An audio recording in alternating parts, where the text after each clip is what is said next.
bed. That's literally all we did. It's wild. Like, I've told this story before, but for people who didn't listen to our other podcasts, like one day I literally got up and we had an 18-hour Skype call, and then I went to bed, and that's all I did. And we were just tearing apart YouTube videos, studying trends and stuff like that. I don't even know how I got food. Like, pretty sure I was just ordering food so I didn't even have to leave my house so we could keep working. Like, it was that level of obsession. I was like, double it, and I'll walk outside and I'll give it to a homeless person. And they're like, no, you won't. I promise the video will go viral. $10,000 just looks better in a title. It'll get more views. I promise your app will do better.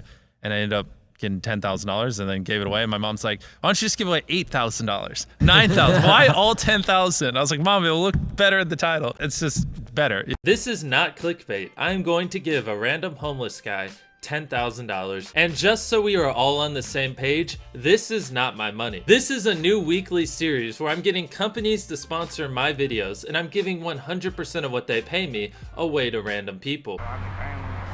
So you don't really have much? Yeah. Well, I'm a YouTuber. I mean, you can see the camera. And so it's a series where I just, be nice and just give people some help. So if you want to take it, it's about $10,000. I'm not joking. So I wasn't actually going to make another video this week, but I thought I should, to just conclude the Mr. Beast. I guess for me, it's a trilogy right now. Unless Dogpack uploads another video, or if there's something worthy of talking about, I don't think I'm going to make another video for a while. But I did want to use this whole controversy around Mr. Beast to talk about an issue just kind of off the top of my head. I don't know how organized these thoughts are going to be. It's about, why do so many YouTubers get exposed as being terrible people? Now, of course, we've seen, like, this year, probably like one of the worst years, like people talking to minors, obviously allegations about abusive relationships, I Am Alex, Ava Tyson, and Mr. Beast, of course, getting exposed for, dodgy practices. But something I've always hated him for is the way he treats his workers and just the poverty exploitation. But there's been so many YouTubers over the years, and while you're watching this video and listening to me talk, please just in the comments let me know who's the first person that pops into your mind. Like, David Dobrik is like a great example of someone who was exposed as treating his employees terribly.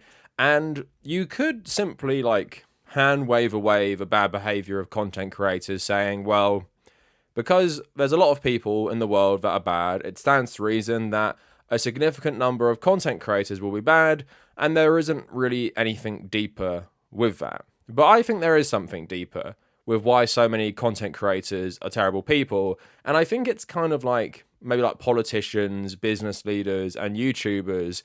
The types of people who tend to succeed are often people who lack morals. And that's not to say, because I'd be saying that about myself, that every person who's in business, every person who's in politics, or every person who's into content creation is actually a bad person. But I do think both the benefits these positions promise, wealth, fame, and power, attract automatically like the worst types of people. And to actually succeed in these various industries or careers, you do have to be okay with basically crushing people for profit or for your own power.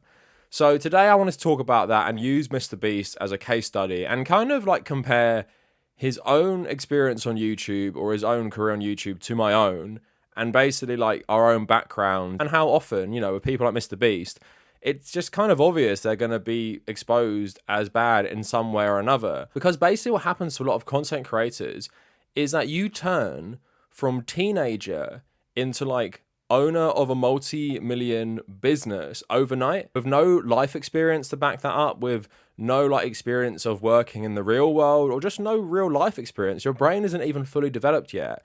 But here you are in a position of massive power, massive popularity, and most of the time making loads of money. And it's just such a recipe for disaster. We see it with traditional celebrities, like Justin Bieber goes from YouTuber to like the most famous person on the planet, and like look what that did to him for years. The people who suffer are often people who work for these YouTubers, right? It's not really the YouTubers themselves, because they've had to do certain things to get in that position in the first place, which means they are okay with some immoral things to get there. So the main focus of this is going to be Mr. Beast, and I'm going to be using his own career and contrasting it with my own. Like, I want to talk about his early videos, his obsessiveness with going viral, and then transitioning from that boy into someone who owns just like a massive company and is one of the most famous people on the internet. Now, this video isn't going to be me telling you how great I am, but yes, I am a YouTuber, and at one point, Jimmy Beast would have been a similar size YouTuber to myself. And I think lots of people who get into YouTube get into it for like really good reasons, but I also think there's a reason that a lot of the nicer YouTubers aren't the most famous. So let's talk about my own life. So I'm a similar age to Jimmy Beast. I'm 28, nearly 29 in a couple months. I think he's like 26. So grew up in kind of like a similar era. And a lot of people today say, oh, everyone who's young, their dream is to be like a YouTuber. But that was everyone's dream when I was a kid. Now, me and my younger brother, who is also a YouTuber who's bigger than me, when we were kids, we just loved YouTube, right? So we just loved watching gaming YouTube primarily, and I think Mr. Beast did as well. You know, channels like Machinima, Game Trailers, Inside Gaming, etc. And we're talking about bad YouTubers, someone like Adam Kovic, but like, you know, watching these people growing up, I'm like, I want to be a gaming YouTuber. And as I became a teenager, I was like, well, wouldn't it be great if I could, you know, be a political YouTuber like the Young Turks, because I watched them since I was about 15. So these people I watched, I was always like, hell yeah, that would be the dream. But I was also a 15-year-old kid, so I didn't want to do YouTube for money. And that's a big thing these days. Like, I didn't care about money. I didn't care about fame. I just thought this was really cool to like do a job where you're just talking on camera about stuff you love. And that's why a lot of people get into content creation originally. And thankfully, like, a lot of people do stay that way, that they just do it because they love it. The thing with me is I never pursued YouTube seriously. Like, it was always one of those dreams, like, wouldn't it be cool to be a pro football player? And to be honest, because I was actually still, you know, playing football, at least I was taking more active steps to becoming a pro footballer, even though I had no chance, than I was to becoming a YouTuber. I didn't own a camera. I didn't upload videos to YouTube. I didn't do anything in regards to YouTube. I just watched it and thought, hey, one day that would be cool. So the years roll past, you know, finish school, go to university.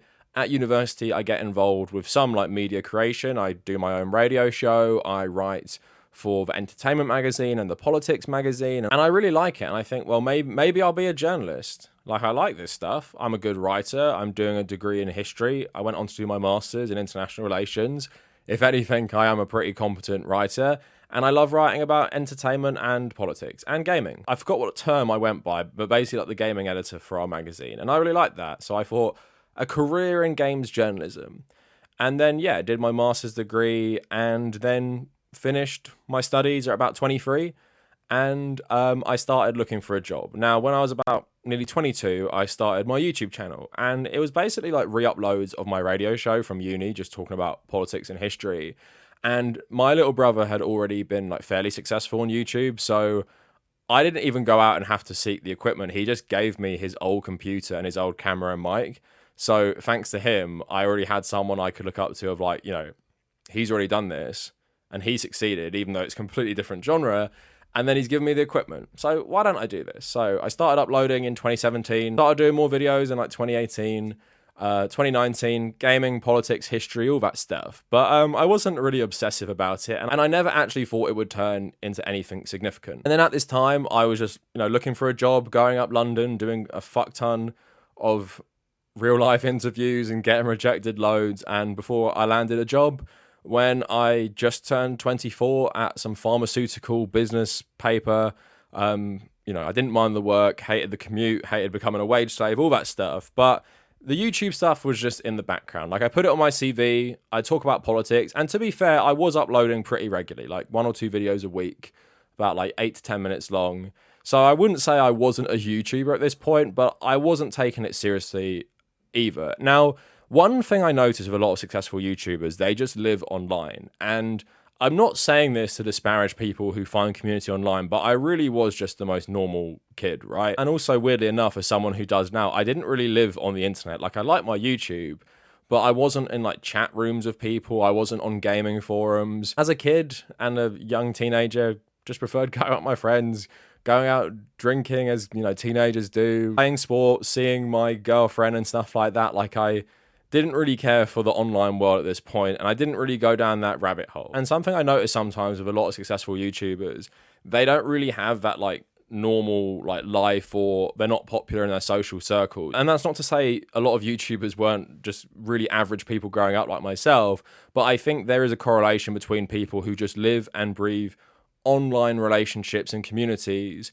who become successful YouTubers, and that is the case for Mr. Beast, and it really isn't the case for me. And still today, like, all my friends are like just people who don't really understand much about the online world, like the online discourse.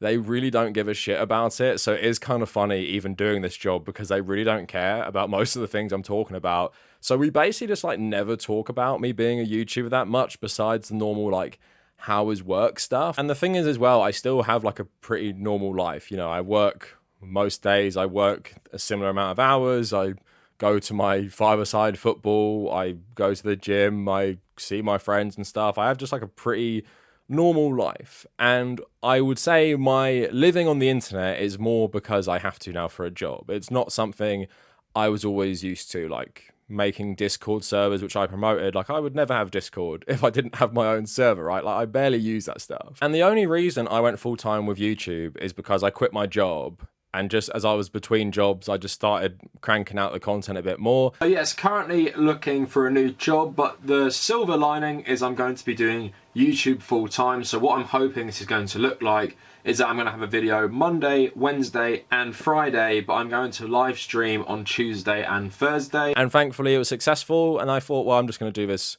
full time now. And that's how I became a full-time YouTuber. It wasn't me obsessing over analytics. It wasn't me trying to go viral every day of the week. It wasn't me just pumping out content every single day. I made 2 videos a week running up to when I quit my job, and then I made 3 videos a week. It's a pretty natural progression. I just put more time and effort into it.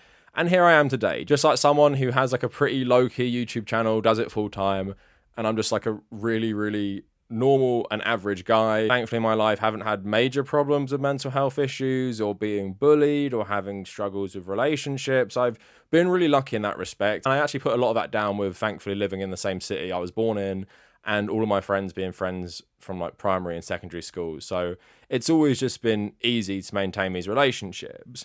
So I say that all there to just contrast me with Jimmy Beast. And the one thing I want you to take away from my own experience of becoming a YouTuber is I've had experience of the real world, working shitty jobs, going to university and dealing with that shit.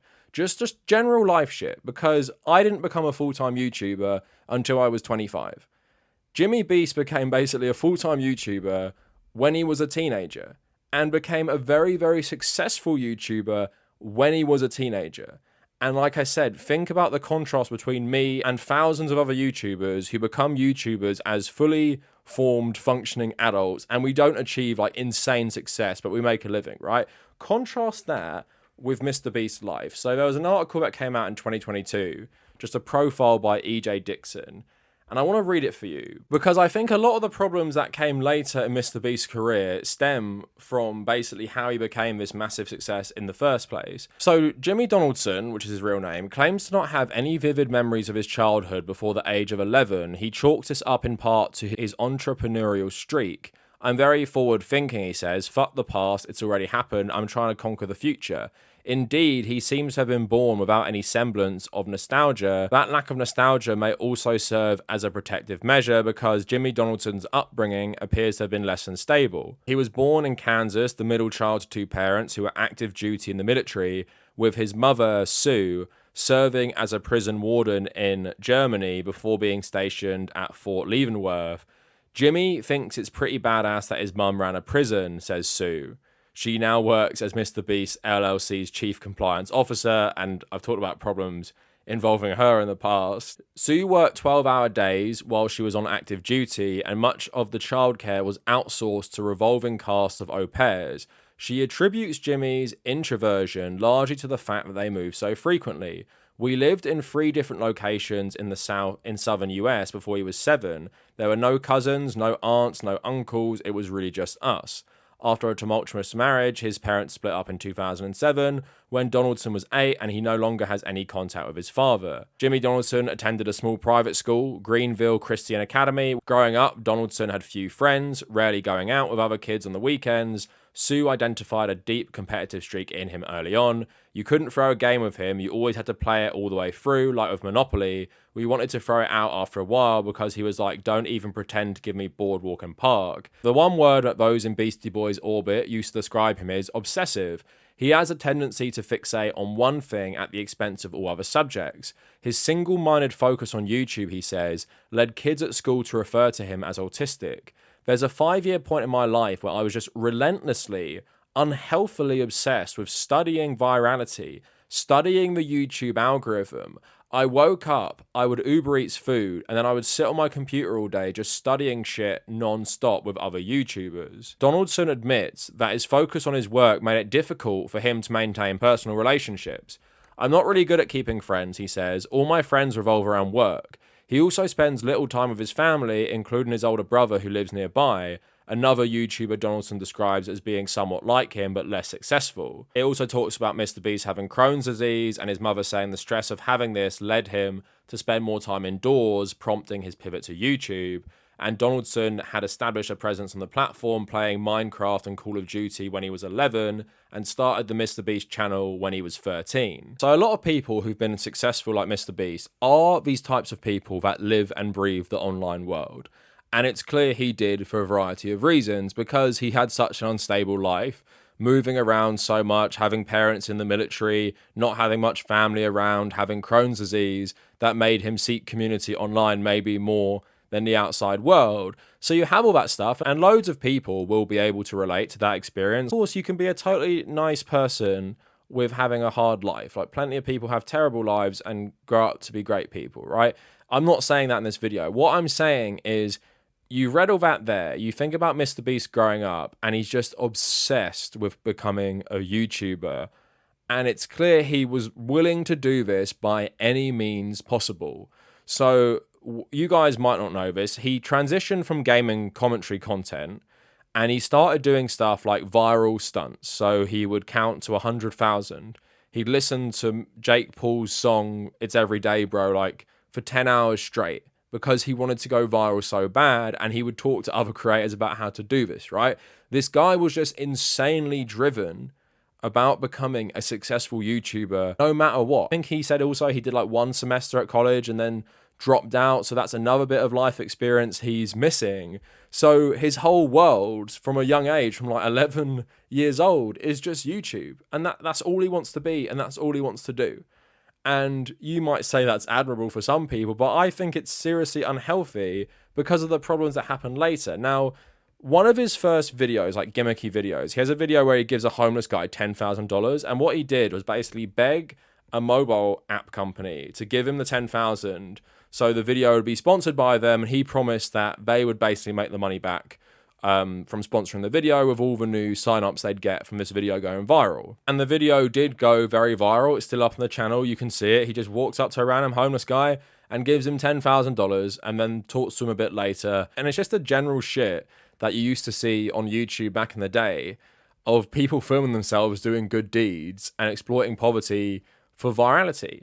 But the thing is, I think he must have been like 17 or 18 when he did this. People do dumb shit when they're 17, and not everyone realizes why making money out of that sort of content is problematic, right? But at the same time, this is a guy who just wanted to go viral. So he's willing to do that, and he doesn't see the issue with it. And I'm giving him the benefit of the doubt because he's 17. But this type of content also made him a millionaire by the age of like 19. So you've gone from a kid in your bedroom who spends most of your time just making YouTube videos and talking with other YouTubers online. Because of various different things, you spend most of your time seeking online community. Suddenly you become really, really famous for doing viral challenges, which include giving homeless people a lot of money. Then you're a millionaire. And then you start getting your friends involved, like Ava Tyson and others. And then you start hiring people. And then you start hiring people like editors, just random people to come work for you. And then it comes out that you don't treat them very well. And then you go for some random nobody who doesn't even impact a lot of people in his real life to someone loads of people look up to, and you have so much power, so much money, and so much fame, like almost overnight. And now you're not just that nobody making YouTube videos. Now you're the CEO of a company. You're the CEO of a company that employs people, has to pay like certain things legally, and you're literally making money off the backs of other people under you now. And you're doing that as a teenager who hasn't had life experience, who I don't even think he had a job before. Now you're in control of so many people's lives, and you just get more and more famous. More and more famous, where everyone is telling you you're the best thing in the world, and you literally become the biggest YouTuber on the platform. Like, everyone watching this video, regardless of how you were raised, regardless of your life experience as like a teenager, imagine when you're 19 suddenly becoming this successful. No matter who you are, that would affect you. But imagine if you have literally like no real experience of the real world, and suddenly you have all this money, you have all this fame. It's just a recipe for disaster. So many controversies over the years of this guy just treating people terribly, treating people like garbage. And someone made a great point in my video the other day where I talked about, in 2019 it came out, one of MrBeast's video editors said that MrBeast would regularly berate him, call him like ableist slurs, and eventually took the video down and made another one talking about how MrBeast gave him a lot of money. And someone said, MrBeast probably treated him terribly and then gave him money afterwards, and in his mind he thinks that's okay. He thinks he's basically made it square by, I've treated you terribly as one of my workers, but I've compensated you after the fact, so in my head that's all good. And now we go on to like other allegations that have come out over the years of workplace abuse, him being this perfectionist and not really caring who he tramples on, and exploiting obviously these workers to make himself wealthy. And this guy can't empathize with the workers because he was never one, and he also didn't have that experience of the real world to make him ever think like the rest of us. Like, can you imagine? Think of your life experience. Think of you going to college. Think of you having those shitty teenage jobs. Think of you starting your career. Think of everything that has done to you to make you the way you are today, given you more empathy, realizing certain power dynamics in the political system or the economic system. I know loads of people become left-wing after they get their first full-time job because you're radicalized by the power imbalance and basically becoming a wage slave, right? But someone like MrBeast never had that.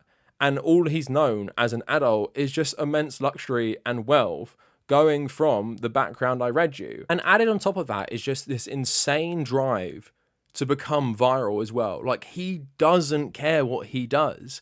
And that's the argument I've always used against this guy's charity work. He doesn't care about charity. He doesn't care about solving poverty. He doesn't care about these issues. He just cares about being viral. And if the charity content makes him viral, that's the content he's going to do. And it never came from a place of wanting to help people. It came from a place of wanting to go viral. If you read all about his background and come to the conclusion this guy is just the savior of humanity because he has such a good heart, I just don't know what you've been reading. If you read what I just read to you today and then think about him now, it just makes so much sense, doesn't it? But this reporting has been out for years and no one took it seriously. Now, MrBeast is, of course, the best example of this because he's the biggest. And like I said, contrast his life to my life. So if I go on to become the biggest politics YouTuber ever on this platform, which is like a 0% chance of happening, say I one day become Hassan successful and I become a millionaire and stuff like that, that could still easily change a person. But at the same time, I've had this life experience, which hopefully would make me well-rounded enough to not go insane. Although I think I've always been a certain way, if you dumped MrBeast's fame and fortune on 18-year-old Kavernacle, I can't say I wouldn't go absolutely off the rails and I'd start treating people like shit. I just don't know what that would do to someone, because it is just such a drastic change that someone like him just wasn't mentally, I guess, prepared for, in terms of just transitioning to being a healthy adult who treats people fairly and treats people well. It just like all went to his head, like it probably would with most 19-year-olds.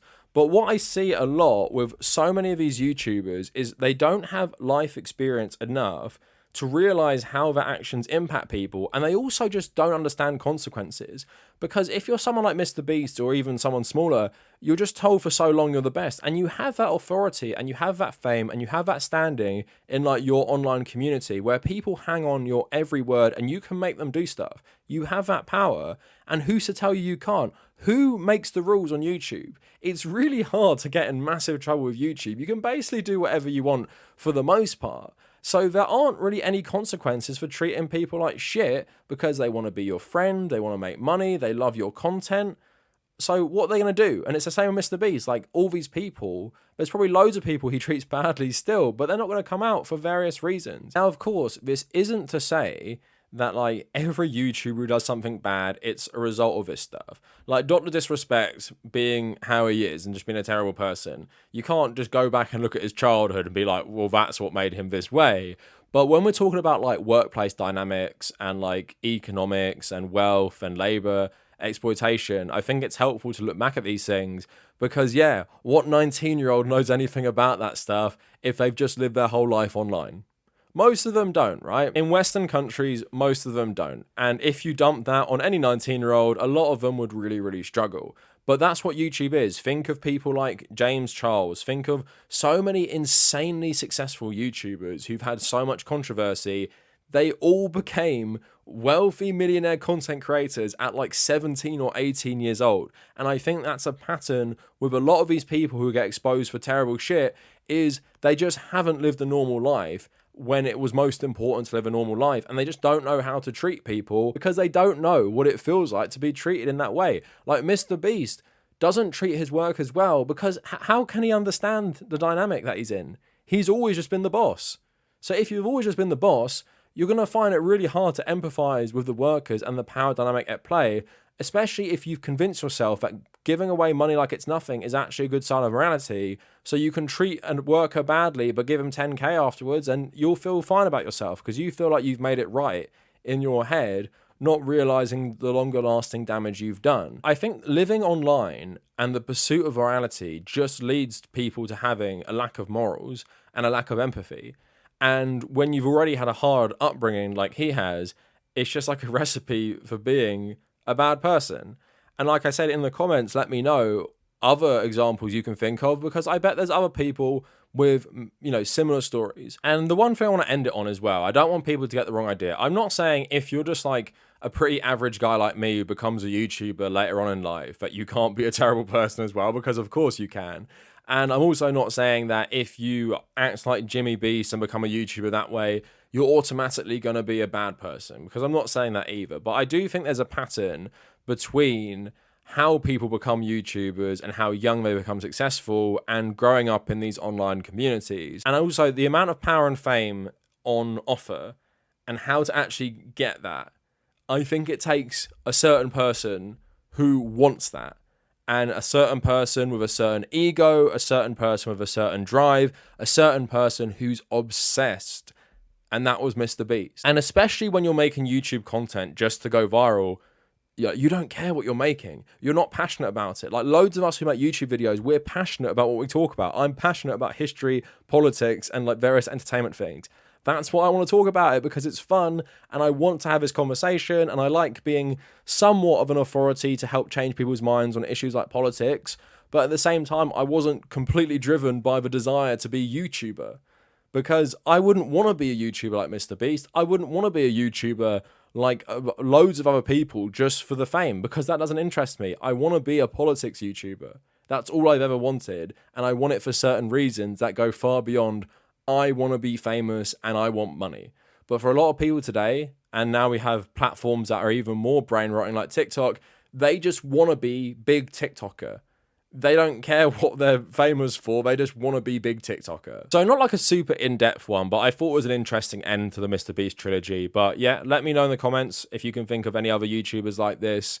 And I could elaborate about myself a bit more, but I think I did a good job of just highlighting how a lot of YouTubers are just really normal people and just really average people, and we're not making like insane money. We're not like insanely famous. I don't think most people watch my videos for me. I think they watch it for like what I'm showing, and I don't think I'm some sort of personality, and that's fine by me. But a lot of people just crave that cult of personality, and you see it with left-wing politics YouTube as well. A combination of what I talked about. They seek that power. They just live and breathe the online world, and they don't have a healthy life outside of that. And then they end up becoming pretty shitty content creators who just treat people terribly. But that is it for the video. Let me know what you guys think down in the comments. And if you made it this far, thank you for watching.